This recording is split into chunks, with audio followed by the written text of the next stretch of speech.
Marks వార్త 2వ అధ్యాయంలో కొన్ని ప్రాముఖ్యమైన విషయాలను ఈరోజు జ్ఞాపకం చేసుకుందాం.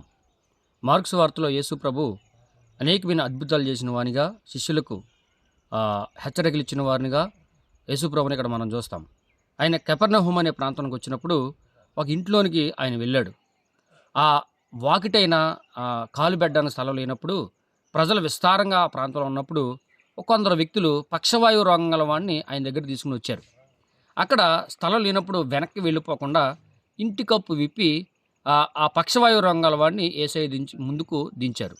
యేసు ప్రభువు చేసిన అద్భుతం ఏంటనంటే, ఆయన నీ పాపాలు క్షమించబడ్డాయి, లేచి పరుపెత్తుకి వెళ్ళిపోమని అన్నాడు.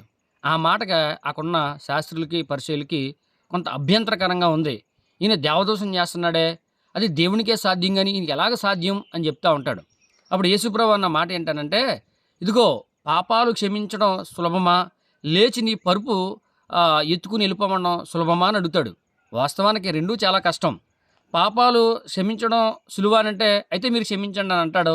లేదు, పరుపు ఎత్తుకుని వెళ్ళడం సులభం అంటే మిమ్మల్ని చేయమని అని అంటాడు.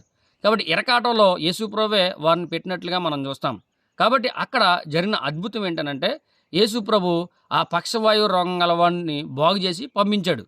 ఎవరైతే యేసునందు విశ్వాసం ఉంచారో ఆ కొందరు వ్యక్తుల విశ్వాసాన్ని బట్టి ఆయన పాపాలు క్షమించి ఆయన స్వస్థపరిచాడు. అది అద్భుతం. అలా ముందుకు వెళ్తున్నప్పుడు ఇంకా చాలా అద్భుతాలు జరుగుతాయి. ఏంటనంటే, పంట చేల్లో పడి వెళ్తున్నప్పుడు వాళ్ళు ఆ వెన్నులు తెంచుకుని తింటారు. ఉపవాసం చేయరా మీరు, మీ శిష్యులు ఉపవాసం చేయట్లేదంటే అని యోహాను శిష్యులు అడుగుతారు. పెండ్లి కుమారు ఉన్నప్పుడు ఉపవాసం అక్కర్లేదులే, ఆయన లేనప్పుడు ఉపవాసం చేయాలని చెప్పేసి ఆయన మాట్లాడతాడు. తర్వాత ఇంకా చాలా అద్భుతమైన విషయం ఏంటంటే, ఆయన ప్రభువై ఉన్నాడు, ఆయన చివరికి వచ్చేసరికి ప్రభువై ఉన్నాడు అనే విషయాన్ని అక్కడ మనం చూస్తాం. దేనికి ప్రభు?